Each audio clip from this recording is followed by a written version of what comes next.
Very exciting to share with you about the topic entering the Web3 world in iOS. So, as you all aware of, right, the Web3 technology is rapidly evolving every day. So, as the iOS engineer, what we can do to provide to our user the best iOS Web3 app. So, in this presentation, let's together to discover how we can navigate to this new landscape. Let's dig into agenda today. First, I will share with you some of the concepts to help you to understand what is the Web3. And after we understand the Web3, let's together to create a simple Web3 wallet app by using Swift. And lastly, we can discuss more on the challenges when we're entering the Web3 in iOS. To understand the Web3, we need to look back to the history of how the web technology evolving in the decades.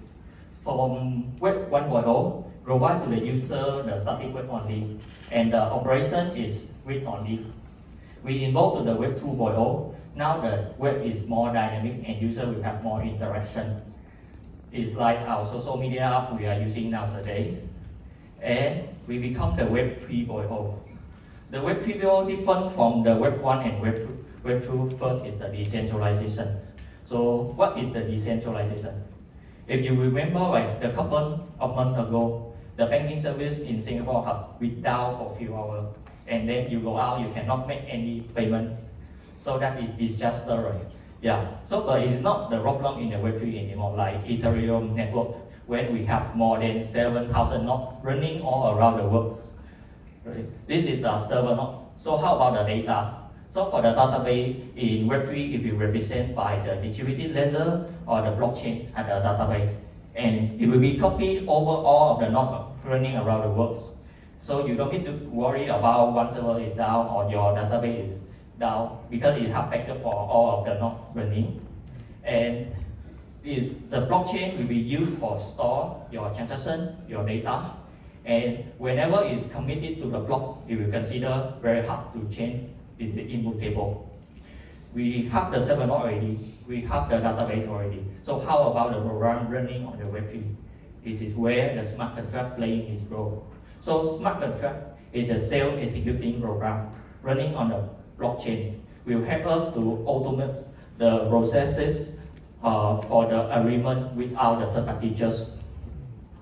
Right? Hope we have a better understanding of the Web3. But next, how we interact with the Web3. Okay, so example like for the Web 2, how we interact with Web 2 first. We may need to sign up or sign into the platform, right? Or even you need the KYC. And then they can use your information for monetizing without your permit. That you don't want, right? Because of the privacy issue. In the Web 3, it will be changed. What you identify on the network or platform is just the address being generated by the private key. That's also right. Then the first challenge comes with us. How you can manage your private key. So you may need to put your private key somewhere, right? That's where we call wallet. For the wallet, right now we have two types of wallet. First called custodial wallet. Custodial wallet is like you believe on someone. Then, okay, here is my wallet. Can you help me to keep it and maintain it? And whenever I want to make a transaction and we say, hey, I want to transfer $5 to B, can you give me back my wallet or private key for me to making the transaction? Yeah, most of the time, right, this third party can say yes, but someday they may say no, right? Because your private key and your your wallet is not really belong to you. You are not have 100% control of your wallet. That's why the second concept of wallets will come, called non-custodial wallet. Non-custodial wallet, you can think you have private key. You can write it down on the white paper and put on your pocket, and then you have full control of this. No one keep it for you, and you are the one to keep your private key. But we are in industry 4.0 already, and no one do that. That's why at the iOS we can let user use their iOS device and have the iOS Web3 wallet to help them to maintain their private key, their wallet. Right. So Web3 wallet, you see right now is very important, right? It's like the first entry point to the user to onboarding the Web3. Now, let's together to create a simple Web3 wallet app. To create a Web3 wallet app, first we need to help user generate their private key. To generate the private key, we need to generate two things. First is the entropy. Entropy is the large random number, and you can see it's very long and very hard to remember, right? That's why we need to encode it into a readable format that called mnemonic. Secondly, we can use the private key from our first step and generate the addresses on the chain. This is your identity I mentioned before. And we have the address already. Then we want to see how much money or what asset I have inside my wallet. That step called view wallet asset on the chains. Okay, let's go to the first step to generate an entropy and mnemonic. To generate the entropy, we need to random the byte. We will need to random 122 using the normal data random at the second line. And we will use it to generate the mnemonic. To generate the mnemonic, first we need to get the JSON by star 256 and get the first 4 bits of the output. Then we combine the original entropy with the JSON. It will become 130 bits.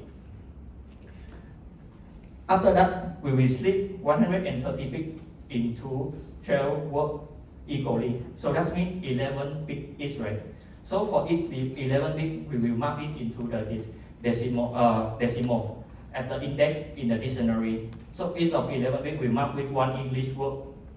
And lastly, easily we just concatenate all of the result into the mnemonic words.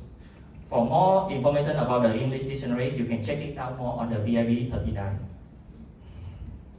Okay, before we go into generate the address on the chain, we face another challenge. That is how you can manage your multiple addresses on the chain. For example, right now, I need to generate 2 addresses on my BTC chain, and then another 2 addresses on the Ethereum chain. So that means I may have 4 private keys to be managed, right? That is very hard for the user and not user friendly. But now, what we can do, we only need 1 private key only.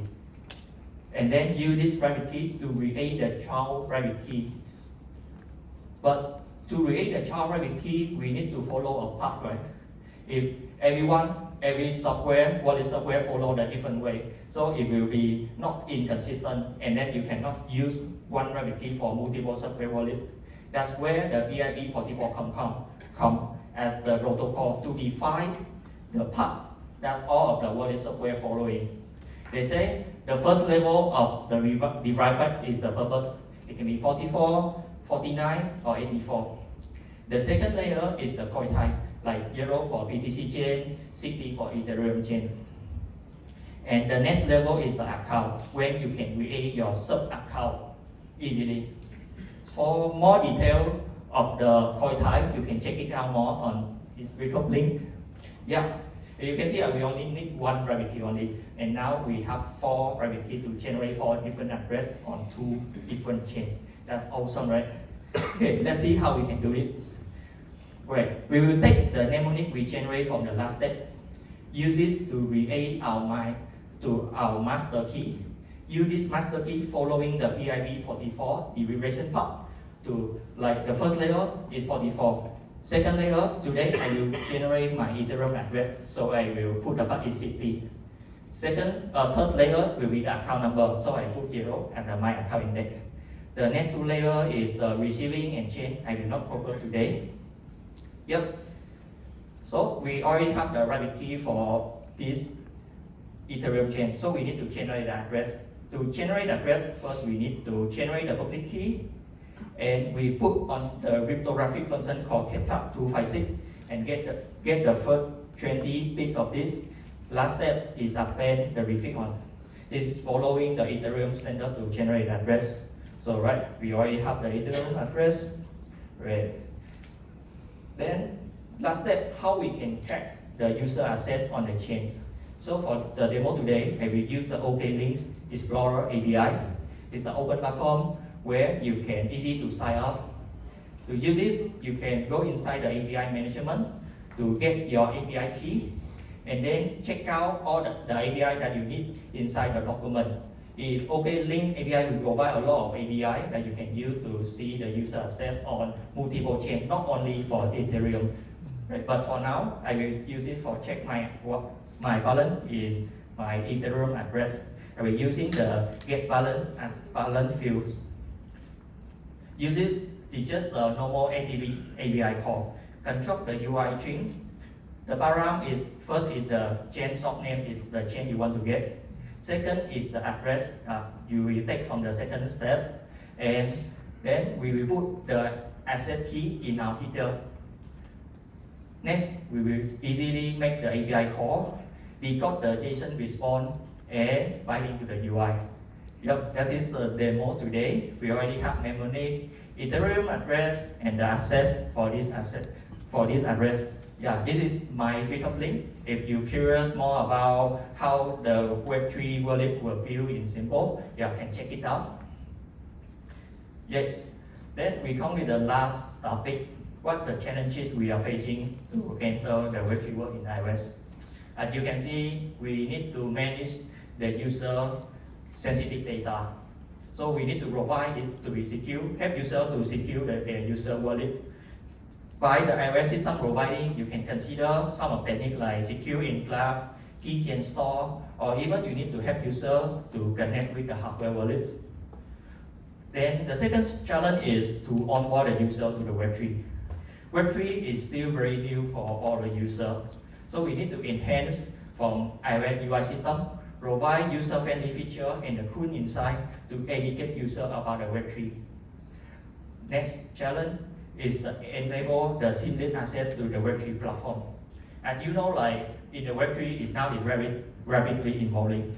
Every week or even every day, have a lot of DR application, have a lot of platforms have been deployed. So as the iOS engineer, we need to provide to the user to easy to interact with the new platform deploying. You can imagine you provide the iOS app and there was the new platform, new app, with just one click with wallet integration to help user to use this platform and the app. You can check it out more on our OKS wallet app, where we already built the core function for the Web3. First is the coin access management, help you to manage your asset on multiple chains. Second is trades, when you can have one token and then you want to exchange to another token. For example, I have BTC, now I want to exchange to Ether, that's called trade or decentralized exchange. Thirdly is the NFT marketplace, where you can buy and sell or even create the NFT on multiple protocols. And next is the Earn. Earn is provide you the DeFi. DeFi is the decentralized finance, help you to yield your token. It's like you have money, then you put on the bank, then the bank gives you the interest. Yeah. And lastly is the Discover, where you can check out more on the DR or the Web3 platform app, easy to interact with your wallet inside OKS app. Yep. So I hope today I can bring some idea for you to build the best iOS Web3 app. Thank you for joining me today. If you have any other questions related to Web3 or even for OKS, please check out our OKS booth later. Thank you.